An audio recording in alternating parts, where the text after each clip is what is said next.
Hello and welcome to another edition of our podcast where we're following the journeys of our Menopause Pro members. They're all Menopause champions and they're trained in menopause and they form part of our roundtable initiative. And so we've asked them to come and have a chat individually and talk about their experience of menopause, how it's impacted them, their lives, their work, their business, their family, their relationships. Any topic, nothing is off the agenda. And it's really lovely today to be talking to Rae-Marie Reading. Now, Rae lives down in the southwest corner of the UK. She's down there in Wiltshire, I believe. And she's been with us for some time. And her journey is really quite unique. It started when she was 39. And as you'll hear her story, it will resonate with an awful lot of you who feel that it's not just about aches and pains or our periods playing up or getting heavy. It's not just about the physical symptoms. There's a deep-rooted psychological and emotional side to menopause that a lot of women don't like to talk about. It might be embarrassing. It could be very frightening for a lot of them.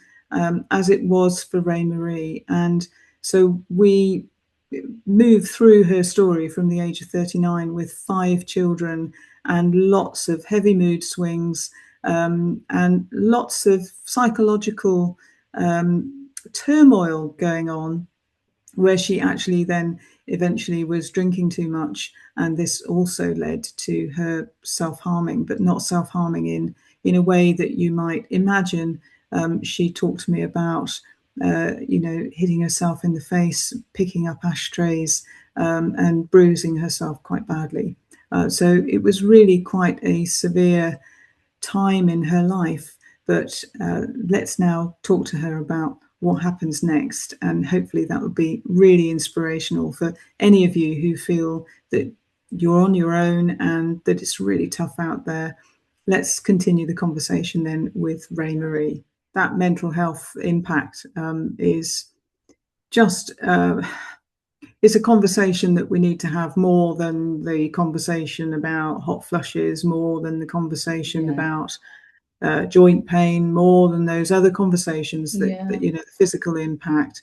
It is just so impactful for so many women and across a long period of time. I think people forget, don't they, that perimenopause can last a very, very long time. I've only just gone into postmenopause and mine started in my very early 40s. So about 41, I started recognizing it, and I'm 57 and I'm only just out of that 12 months.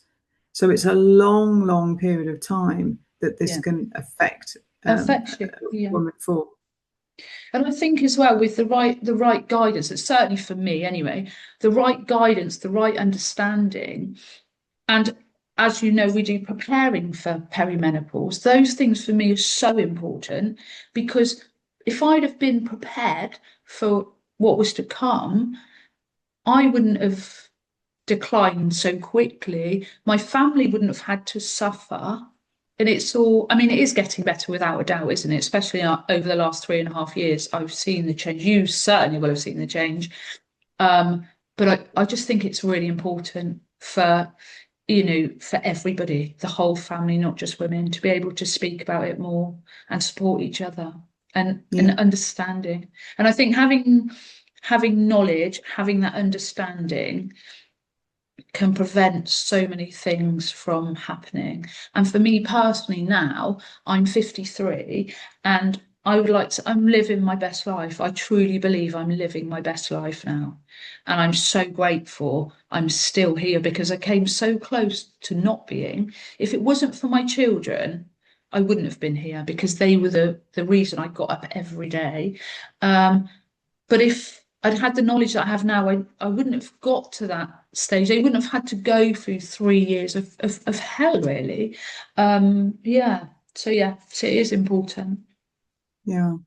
And it's really important for men to understand their own hormones as well, right? Because if you're in a relationship, if you're in a heterosexual relationship, and he's around about your age or within that decade of your age, then there are going to be symptoms of andropause, and it is a topic that we educate men and women on. Crucially important, because if you're in a relationship and you're both going through hormonal turbulence and change, if neither one of you knows what's going on, it's chaos, right? In a relationship, it's chaos. We see so many relationships break down because of that. Yeah, definitely. So what advice then would you give anyone who, I suppose the problem is if you're in your 30s and you're experiencing change, it may not necessarily be a physical change first. I mean, you automatically talk about your psychological and emotional change far more than your physical change. So it may not even start with, your periods becoming slightly irregular or becoming heavier. It may not be that you have heart palpitations to start with. It may not be, chronic headaches or joint pain. It might be that actually you're noticing your mood is shifting, your emotions are all over the place, you're crying at, 1 minute, laughing the next, and then wanting to murder somebody in equal measures. So that the swing, people talk about mood swings, but unless you've actually had mood swings, I don't think people appreciate just how they spike and fluctuate so quickly, like a spark. Yes, absolutely. Talk to me about how did you ever feel that something was brewing, or did you ever feel that it's like flicking a switch? I literally thought I was going mad. Obviously, I went to the doctors. There was nothing wrong with me. At one stage, I was sent off and had probes that put in my head, checking for brain tumor, or because I was consistent. There's something wrong with you. This isn't me. This isn't normally me. I always think the first thing to do always is just reach out to your surgery. I was lucky. Once I say luck, once I fought for it, but I did get help with Wiltshire and Gloucester Mind, and that was a free service. And that was incredible. That was absolutely incredible. There are many things that helped me along the journey, but I think the first thing to remember is you are not alone. And that was one thing I always remember from watching the Davina McCall situation. And that time I didn't think I was perimenopause because I was too young, was listening to that. You're not alone. And I think that was the biggest thing for me. Like I said, I thought I was a nutter. I thought I had a brain tumor. I thought, because my brain fog as well, which we know now is brain fog, all of those things, some days I couldn't remember my children's name. There was something wrong with me. So yeah, firstly, I would definitely say reach out, ideally to a doctor. It isn't always easy to get a doctor's appointment nowadays, unfortunately. But places, Mind, there are many places that will offer, although the waiting lists can be quite long as well, can't they? Yeah, really. But actually sitting down and having a conversation with family, with friends, I think is also really good for in your initial circle. I don't know. I think it's if you're going through a mental health struggle, however severe it is or however mild it might be, fearing talking to somebody is actually going to exacerbate it.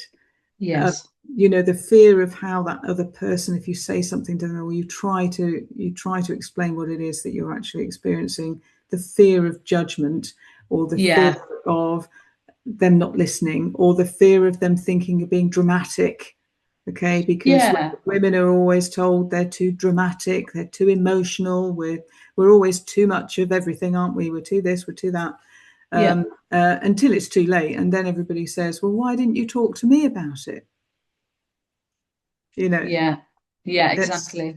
That is what happens, isn't it? Until we get to breaking point, and then something can happen that can be really quite severe, and then family and friends say, why didn't you come Why to didn't you me? tell me? Why didn't you tell me? Yeah. But it's It's not not that always.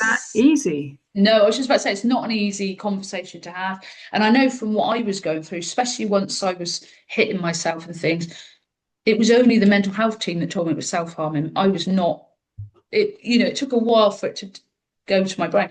But I remember one person at that time, on one comment was like, why are you doing it? For attention? Like, no.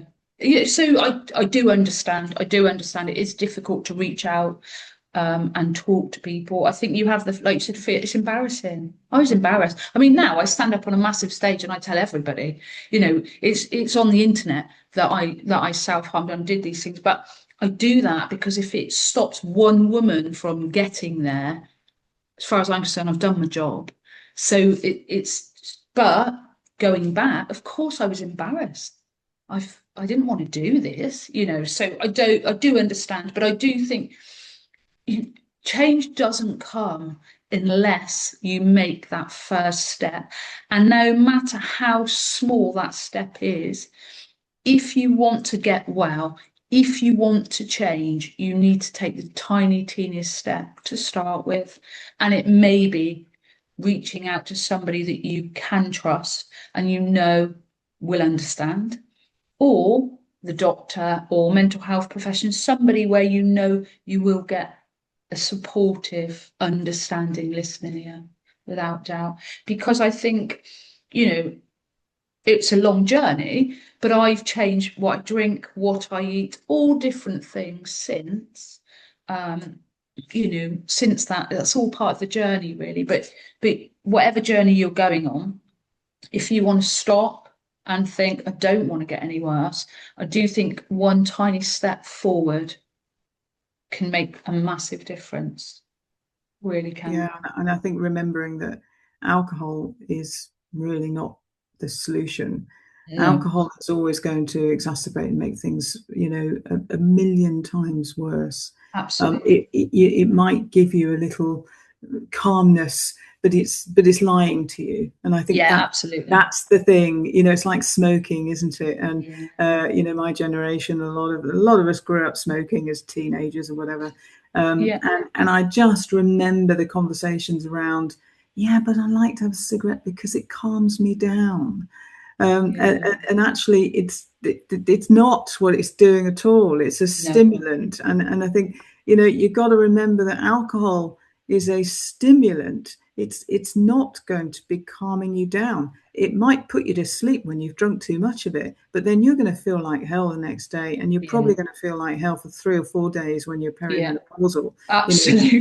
This Definitely. this isn't like getting over a hangover when you're in your teens, right? This is a Yeah, different yeah, ball game different. altogether. Absolutely. And even if you do like a drink, that there are so many zero alcohol drinks out there that are fantastic now.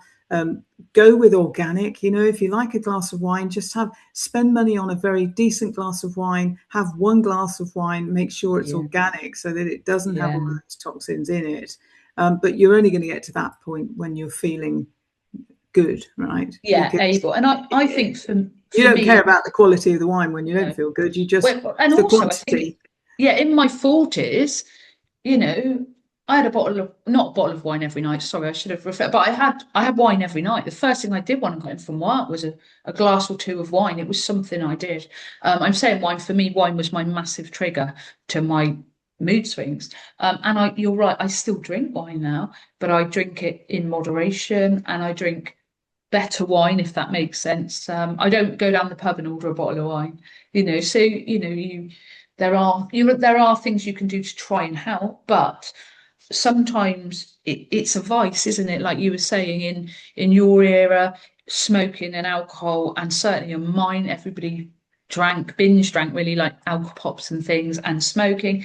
And then as time goes on, different eras change, and people tend to find vices, different vices, vaping, for instance, and things like that. So I think everybody has a vice of some sort quite often. It's just managing it, isn't it? And managing the outcomes when you're perimenopausal. It can have a massive effect, massively. Yeah.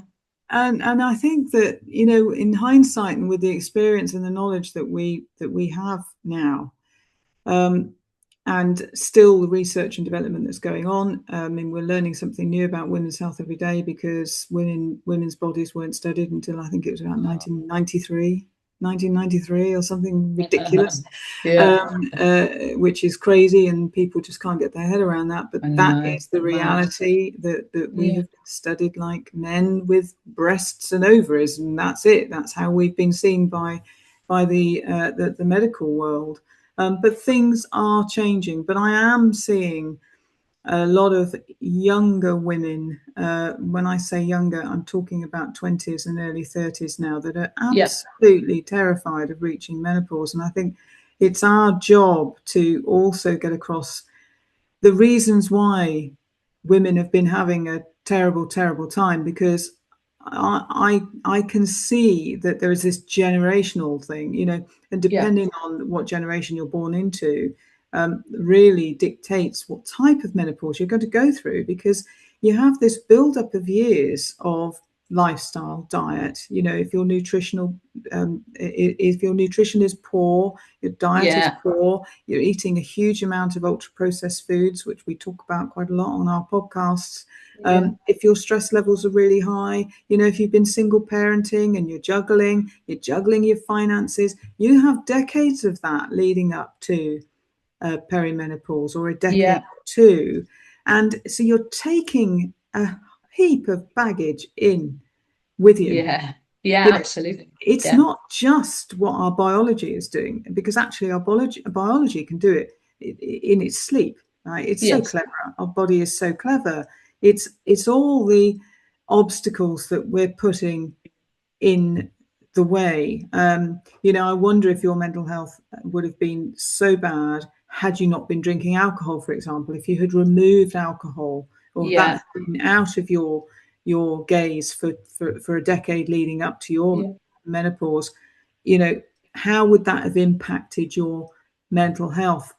Because there would have just been a chemical shift going on yeah, in your absolutely. And I, brain because yeah, of the toxins. yeah, and I did change for a very long time. I did change to 0%, like the no secco and the lagers and things. So when my not all the time, but when my family were drinking, I still felt like, I know it sounds silly, but I still felt like I could join in almost, you know, and just change it. Now sometimes I'll have a drink, sometimes I won't. It's not, you know, such a biggie for me, but I don't. I try not to eat ultra processed food every now and again, you know, if you're out or whatever, but I try to food prep now and do all those things because they all help with my symptoms. And it's all about, for me, it's all about managing those symptoms and having that understanding.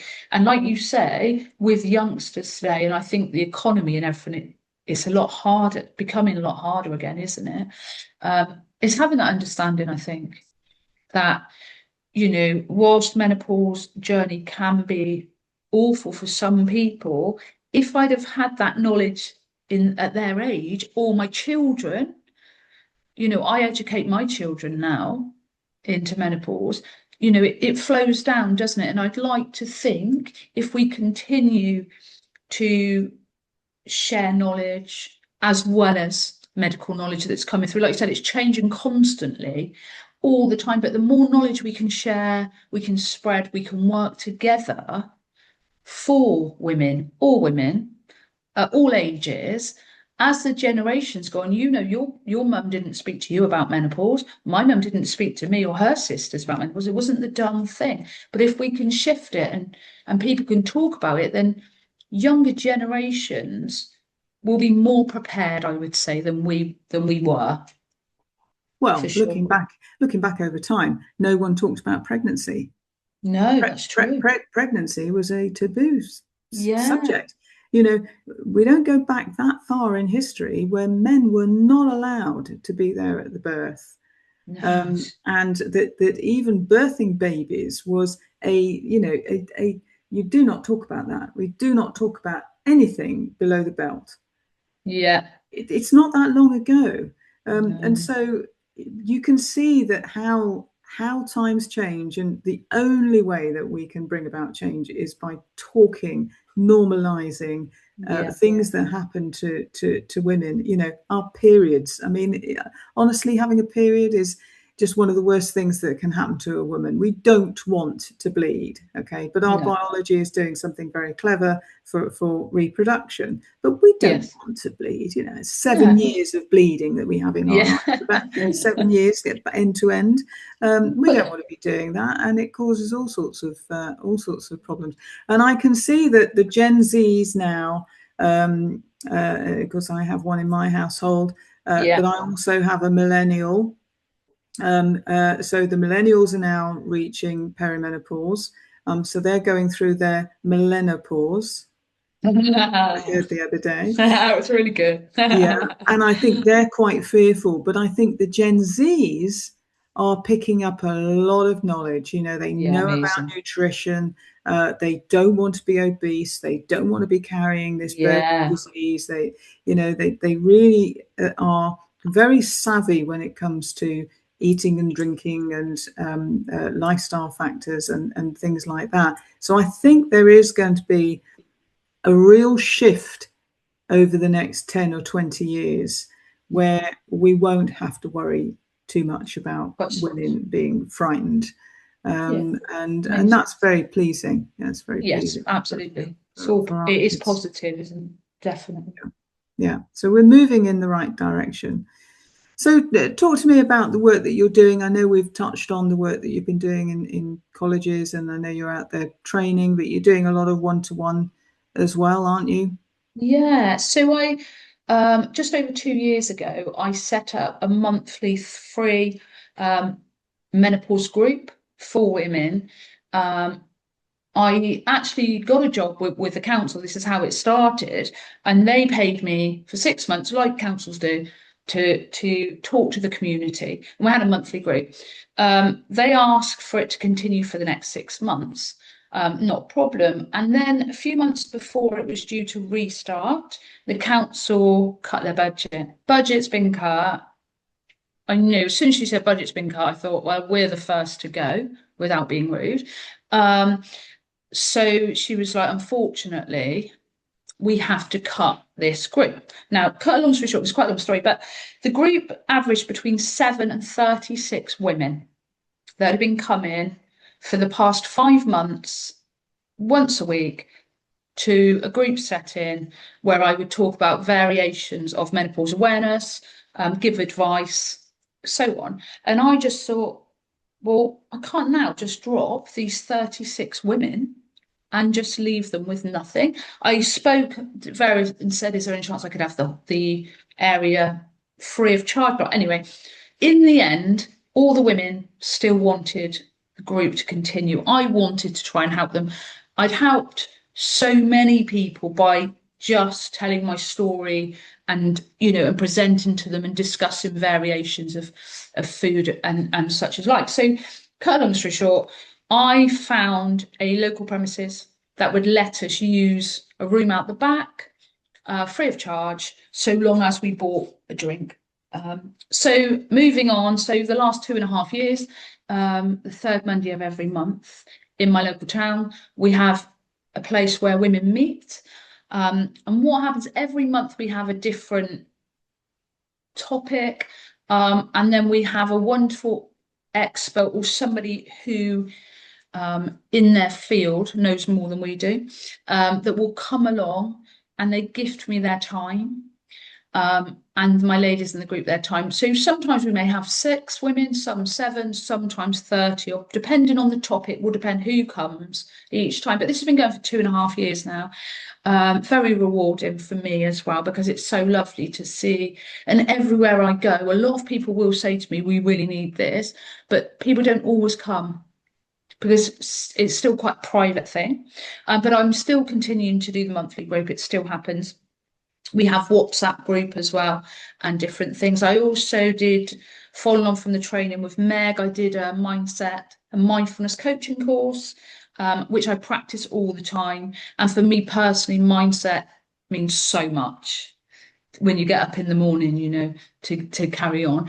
So I also do meditation and mindfulness every week as well in a hall. Do that for women. and men, to be fair, that can come along. I also do a membership program as well, where people can join and be part of it.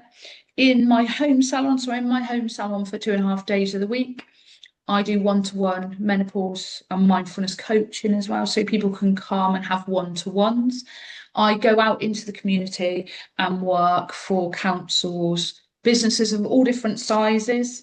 We'll go in and talk, depending different topics, depending on what we think is suitable for that company. It is menopause awareness. That's what we're talking about. Sometimes it may be to team leaders, supervisors, mixed. Sometimes it's men only. Sometimes it's the team. It really does depend. But yeah, so it's gone from strength to strength, really. And I'm still educating generally in the workplace, but I do the menopause education as well. And along the journey, some people may have heard my voice on Swindon 105.5 as well. So along my menopause journey, I'm now a presenter and co-host on a show for the last 2 years. We discuss menopause and various other topics, not just about women, just general topics, everyday topics, which has been fantastic. And I managed to start doing that because I went on as a guest talking about menopause awareness over 2 years ago now. And they rang me up some months later and said one of the ladies that was co-host was leaving. They loved it when I came in. They thought I had the right sort of personality and would love me to come on the show. And I've been there 2 years later, trained presenter as well now. So yeah, absolutely love my life, love my job. And I'm so proud that I've managed to help and support so many women. And you know, through my journey, I am not medically trained, as we know, and as you know, I never tell anyone I am. It is the awareness, it is educating and letting people know what help is available, what guidance can be there. And yeah, I'm super proud of how far I've come in the last 3 years, really. Well, and how far you've come since you were 39, and Yeah. those difficult times with 5 children and all the difficulties that you had with your mood and your emotions, and you know, the self-harming and the drinking and the, you know, it's probably easy or not so easy for you to forget, but actually you've come a very long way from Absolutely. a dark hole Yeah. that a lot of women will relate to. And what we want to get across is that nothing stays the same. Don't feel that you're going to be like this forever and Forever, that no. this is it. It isn't. But just making that the first step, taking the first step, and having courage. Because that's it. It takes courage, doesn't it? It takes courage to go and get some therapy. It takes courage to just pick up the phone to you know, an organization like Mind. It takes courage to speak to your partner. It takes courage to broach the subject with your kids. It's all courage. So you're not a nutter. You're not going mad. There are just things happening in your biology, and it's impacting your psychology. And there is a route around it. Absolutely. And so, yeah, I'm very proud of your journey. I mean, it's quite incredible where, you know, from where you were to where you are in a relatively short period of time, you know, a decade or so. And, you know, long may that continue. So it's an absolute pleasure to talk to you, Rae-Marie, and just keep doing what you're doing. Well, I couldn't have done it without you in the team. You know, I'm living proof of that. So it is really important. It's thanks to you guys that I found the right training and the right education for me. So thank you very much. And I just wanted to say before I go, if that's okay, for me, the main thing for me is taking that step and realizing that whilst menopause is a journey we all have to go to, it doesn't have to be this turbulent battle. With the right guidance, with the right support and the right education, you actually can bob up and down quite nicely. It's always a joy talking to you. And you enjoy the rest of your day, and I'll see you around the round table. Thanks so much. You will indeed. Lovely speaking to you, Dee. Thank Bye for you. now. Bye-bye. Bye-bye. Bye.